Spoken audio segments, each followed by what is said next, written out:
My brother stole my apartment while I was away. My family backed him. I kicked him out anyway. Now he's broke, divorced, and begging for help. Don't be selfish. Think about the child, my brother remarked as he took over my flat. You have money. You can rent another place, his wife said, tossing my belongings away. I did not argue, I simply smiled and left. The expressions on their faces when I replaced the locks 48 hours later were unforgettable. My grandmother used to tell me that family pledges were sacred, and blood always came first. But when I returned to New York City after a business trip and discovered my brother residing in my flat, I understood it was a lie. Oh, look who's back, Nathan, my older brother said, his grin way too easy for the occasion. He was sitting in my living room, his feet propped up on my coffee table, which was the same dark wooden table that my grandmother had purchased at a flea market in New Orleans, and that I had restored myself. It was now covered with crumbs and sticky cup rings. Jessica, his wife, was scrolling through her phone next to him, not seeming to be uncomfortable. Meanwhile, their youngster was playing on the floor with a toy car, but not just any toy car. My toy car. My grandfather gave me a little Chevy Camaro model when I was a child. A knot tightened in my stomach. I dropped my suitcase at the entryway, my gaze surveying the disaster. The rug I had brought home from Morocco was crumpled and stained with juice. I carefully hung a painting on the wall, but it was now crooked. Worst of all, my photographs had disappeared. What are you doing here? I inquired, my voice firmer than I felt inside. Jessica faked a small laugh. Well, Nathan thought that since you were away, we could settle in. It's hard to find a decent place with a kid, and since this was Grandma's house. They referred to it as Grandma's house, as if the will did not exist, and my name did not appear on the documents. Settle in, I said in surprise. Come on, don't make a big deal out of it, Nathan remarked, rising up and looking agitated. Grandma always wanted this house to stay in the family, and you're alone, while we have a child. Do you really need this much space? Anger consumed me like fire. Grandma left me this apartment in her will, I responded with tight teeth. It's not for the family. It's mine. Nathan gave a big sigh and shook his head. Don't be selfish, Lauren. Think about the kid. Unbelievable. They not only stole my house, but they also tried to make me feel bad about it. How did you have the nerve to move in without even telling me? I questioned, feeling the heat build on my face. Don't exaggerate, he said, gazing at me condescendingly. We're just here until we find something better. I gazed about with disdain and despair. They had not just moved in. They had modified things in an attempt to eliminate my presence. The lavender plant I kept in the kitchen had vanished, replaced by a jar of baby formula. The handmade beige and blue blanket that my grandma had knitted was vanished from the sofa. In its place there was an unattractive synthetic blanket, adorned with teddy bears. They were replacing me in my own house. Jessica stood up, crossing her arms, irritated. If you were a generous person, we wouldn't be having this conversation. I laughed without humor. If you were decent people, we wouldn't be having it either. My heart beat as I stared at them. They assumed they could walk all over me. They assumed I'd just say yes. I didn't have a plan yet, but one thing was clear. I wasn't going to let them get away with it. The elevator reeked of dampness and cheap bleach, the distinct odor of early morning cleaning in ancient Manhattan buildings. But when I got to my apartment door, all I could smell was invasion. The door was slightly opened. The locks had been changed. Nathan and Jessica had not just moved in. They had taken complete possession. I pushed the door open and walked inside without asking permission. The mess remained, but now I saw it differently, as a declaration of war. My grandmother's old armchair, which always smelt like violet perfume, was now wrapped in a cheap gray blanket. The hand-embroidered cushions she'd made herself were gone. Have they thrown them away? My workstation, where I used to write at night with a glass of wine, was now cluttered with dirty baby garments. But the worst part was that my belongings were heaped in boxes in the hallway. What on earth is this? My voice was shrill and cold. Nathan went out of the kitchen, carrying a cup of coffee, as if this were his own home. Oh, Lauren, you're back early. Don't waste my time with nonsense, Nathan. Why are my things in boxes? Nathan shrugged and placed his coffee cup on the counter with a bang. Jessica thought it would be better to reorganize the space a little. You know, so the kid could have his own room. His own room? I repeated, hardly believing what I was hearing. Lauren, it's just a house. I gave out a sour laugh. No, Nathan, it's my house. Jessica emerged in the hallway, looking unhappy and holding a dish of cereal. Come on, Lauren, do you really need all this drama? She exclaimed, putting a bowl of cereal into her lips. You have money. I'm sure you can rent another place. I looked at her in bewilderment. Excuse me, sweetheart, Nathan said, using the same contrite tone he used to convince Mom he hadn't stolen money from her purse. We're just saying, you could share, it would really help us out. Share?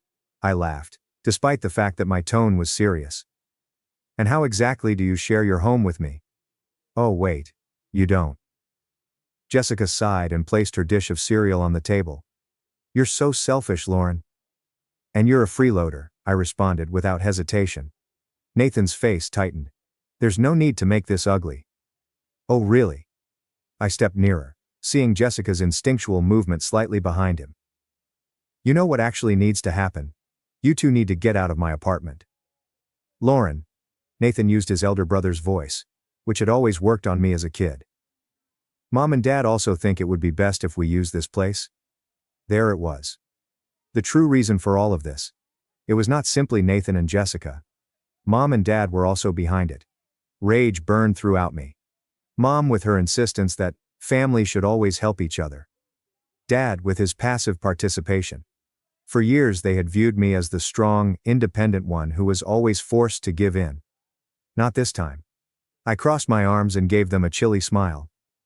Interesting. I'd love to hear what a judge has to say. Jessica blinked with uncertainty. Nathan paled. What? I took out my phone and held it up for them to see. I have the inheritance papers. I have pictures of my things in boxes. Proof that you changed the locks and moved in without my permission. Do you really want to play this game and see what happens? Nathan clenched his jaw. You wouldn't take us to court. I wouldn't be so sure, I answered, sliding my finger across the screen as if I were already searching for a lawyer. Jessica hurriedly leaned in and whispered something into Nathan's ear. He seemed annoyed but said nothing. I stood there and waited. For the first time, I observed as control slipped from their grasp. They had no idea what to do because, for the first time, I wasn't portraying the understanding sister. I didn't have a flawless strategy yet, but one thing was certain. This wasn't going to go as they expected. Nathan raked his hand through his hair, frustrated. His gaze shifted between Jessica and myself, as if looking for an easy way out. Jessica, on the other hand, had no trouble continuing to play the victim. Lauren, you don't have to act like this. We're just trying to organize things as a family. I laughed directly in his face. Organize? No, sweetheart. Organizing means asking before barging into someone else's home. What you're doing is theft. Jessica made an angry grunt and crossed her arms. Oh my God, such drama. We're just trying to have a better life. At my expense. She shrugged, as if nothing unusual had happened. Nathan, who had been trying to maintain his usual conciliatory tone, shifted tactics. You know what? Mom and Dad are right about you. You think you're better than us just because you have money and can afford to live alone. There it was. The low blow. I felt my anger rising, but I kept it under control. Think I'm better? I laughed dryly. I don't need to think about it, Nathan. I am. I noticed his jaw clench, and I knew I'd hit a nerve. Growing up, Nathan was always the favorite. The son, the eldest. The person who was never blamed for anything. I was the person who had to share. The one who needed to assist. The person who always had to give in. But now I have what he lacked. Independence. Success. And he despised it. Look, Lauren, he said, his voice strained with tolerance. However, I cut him off quickly. Now, you're going to listen to me. I took out my phone again and browsed through my contacts. I'm calling the police. Nathan's eyes widened with shock. Jessica laughed incredulously. You wouldn't dare. I placed the call on speaker and pressed the dial. 1, 2. Wait, Nathan exclaimed, rushing forward to grab my arm. I gave him an icy smile. Yes, Lauren, please. There's no need to make this bigger than it is. I raised an eyebrow. Oh, really? What do you call breaking into someone's home, changing the locks, and kicking out the legal owner? Nathan gulped hard. He knew the answer. Look, just give me a couple of days. Jessica was furious as she turned to face him. A couple of days? Are you kidding me? Nathan ignored her and looked at me, pleadingly. We'll sort this out. We'll leave. I ended the call before it connected, and gave him a triumphant smile. You have 48 hours. Not a minute more. Without saying anything, I grabbed one of my boxes containing my belongings and walked toward the door. I turned to look over my shoulder just before walking out. Oh, and by the way, if a single one of my things goes missing, I'll press charges anyway. I left before they could say anything more. As I walked down the stairs, adrenaline surged through my veins. Nathan was cornered and knew it. But I was not stupid. I knew my brother would not give up easily. So the moment I stepped out of my own building, I did three things. I called a locksmith. I wasn't going to let them get away with it again. If Nathan didn't leave in 48 hours, I would be the one to change the locks. I called my lawyer. Yes, I had a lawyer, because unlike my family, I planned ahead. I called Mom. I was expecting her fake concerned tone from the moment she answered. Lauren, sweetheart, why the fuss? Nathan said you had a hysterical meltdown. I closed my eyes and drew a deep breath. Mom, tell me the truth. How long have you known they've moved into my apartment? There was a pause, just long enough to confirm my suspicions. I don't see it that way. They have a child, Lauren. I smiled without humor. Uh-huh. So you did know. Do not exaggerate. And if they had taken over someone else's home, how would you excuse it? But it isn't anyone else, Lauren. It's your brother. Family helps family. The same old sentence. No, Mom. Family does not steal from family. Lauren. I hung up. I knew Nathan was going to try something. Maybe Mom will call to manipulate me. Maybe Jessica would play the victim. I didn't care. This time I was determined to make sure they departed for good. The next 2 days were hell. Constant calls and messages. Mom, Dad, Nathan, Jessica. Everyone is attempting to persuade me to change my viewpoint. Lauren, do you actually want your nephew to be homeless? My mother's voice was laden with guilt, as if I were a cruel monster. Sweetheart, just think this through. Dad, the ineffective peacemaker. Lauren, this is crazy. You're acting like a child, Nathan said, becoming increasingly desperate. Auntie, how can you be this cold? We simply wanted stability for our son. Jessica is the queen of emotional manipulation. I disregarded each one of them. While they wasted time attempting to guilt trip me, I carried out my strategy. Update. The lock has changed. At 7 a.m. on the second day, the locksmith was already at my doorstep. So they changed the locks without your permission? The man grumbled as he studied it.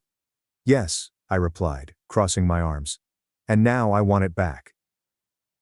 Nathan and Jessica lost access to my residence in less than 30 minutes. No more invasions. No more excuses. Nathan tried to call me at noon. I ignored him. He arrived at the building about 5 p.m. He banged on the door like a lunatic. Lauren, open the door now. I sat comfortably on my couch, sipping my coffee, as he shouted from the doorway. After 10 minutes, he gave up. The message was plain.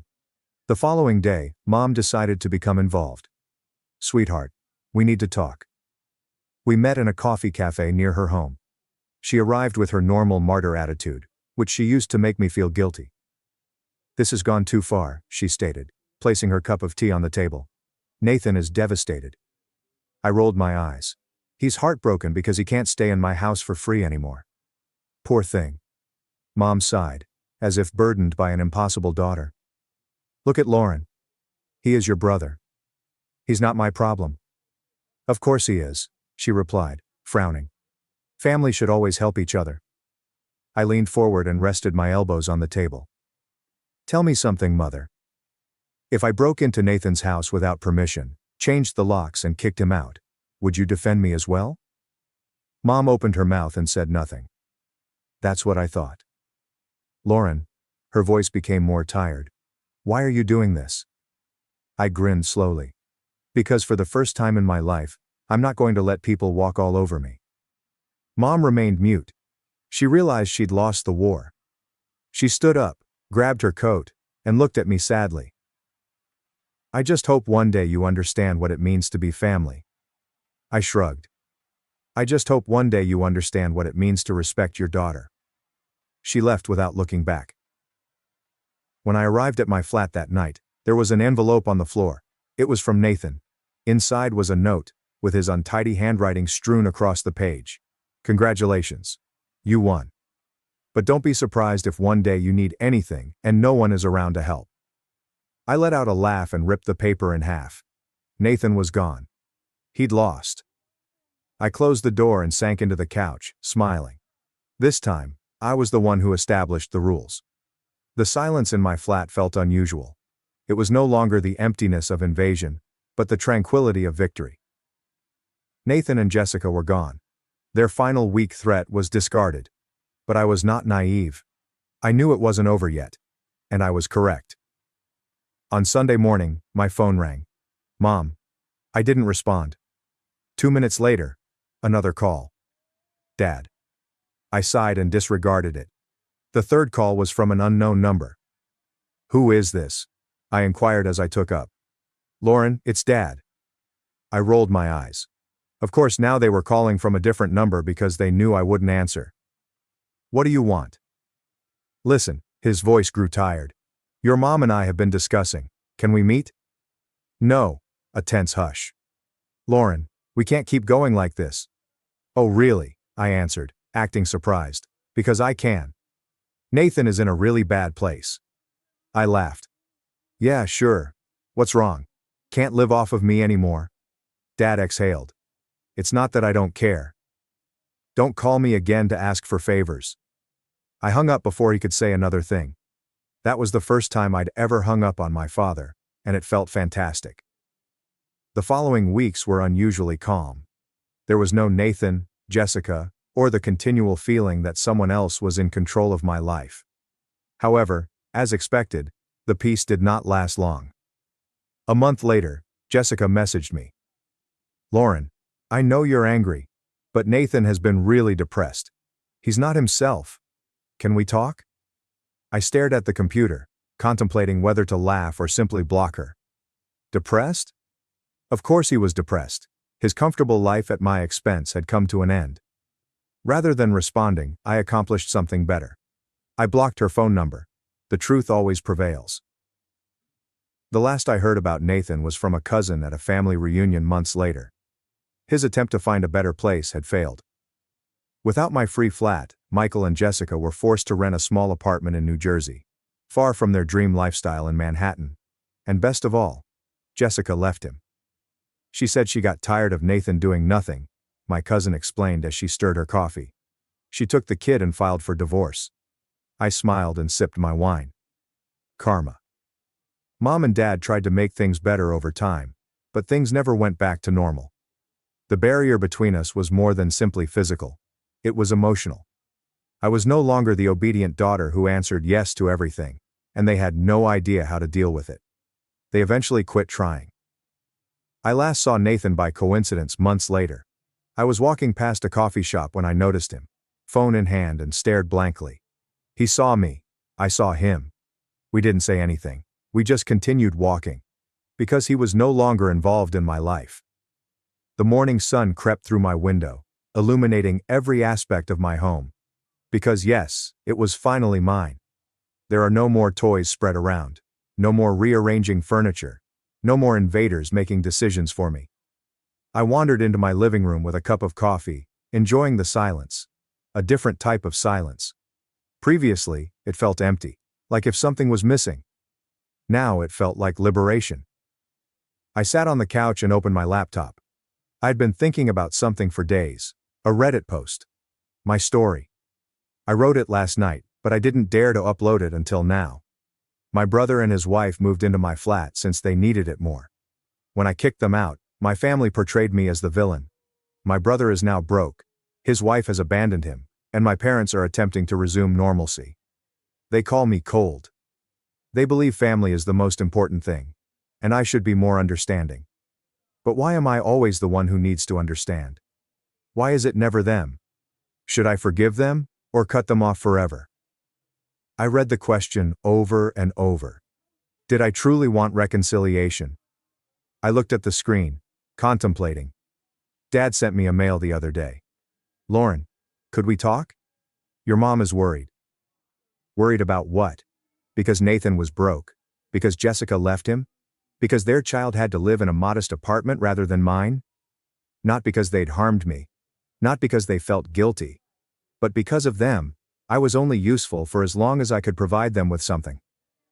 I took a long breath before lowering my sight to the keyboard. My heart pounded. Whatever decision I made now would shape the rest of my life. I could ignore them indefinitely. I could offer them another chance. I could exact revenge. I bit my lip. The question was still present. The cursor continued blinking. I still wasn't sure what to do.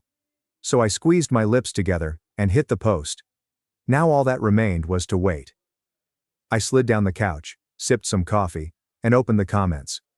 What would you do in my position? I awoke to the sound of hundreds of notifications. My Reddit post had taken off. Thousands of people left comments, shared thoughts, and analyzed my narrative like if it were a television show. But what struck me the most were the remarks that were not in my favor. I do not know, Lauren. I understand that your brother was wrong. But did he really need to wind up on the street with his child? After all, he is family.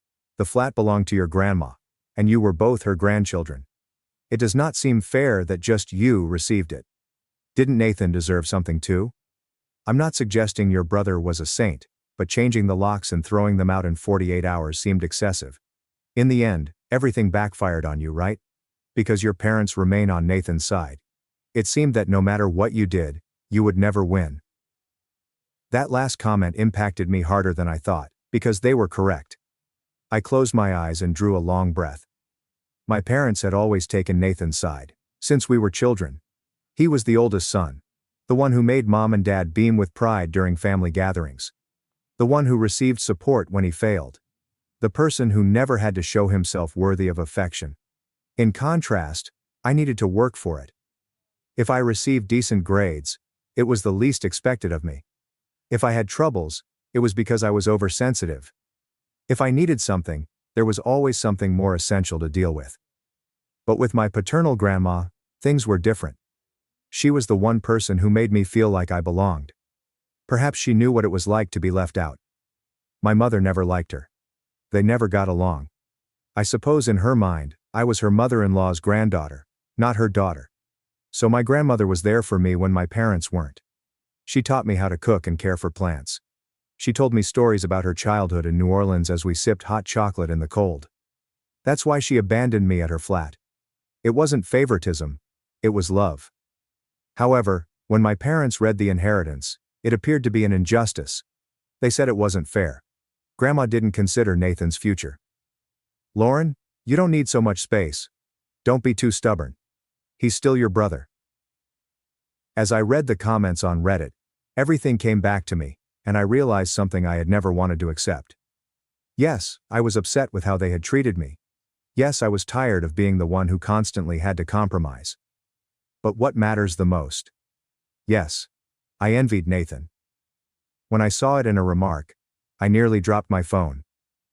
Lauren, I know your brother mistreated you. But have you ever considered that your fury isn't limited to this situation? It appears that you've spent your entire life hoping that your parents will notice you, and, for once, choose you. However, they never did. Perhaps this accounts for some of your hostility. Ugh. Seriously? Yes. That was it. I had always hoped that at least once my parents would protect me. That they would say, Lauren is correct. This belongs to her. That they would not instantly support Nathan. However, they never did. I'd spent years pretending it didn't hurt. I convinced myself that I didn't need their approval. But if I honestly didn't care, why did it ache so badly? I massaged my face with both hands. I had no answers.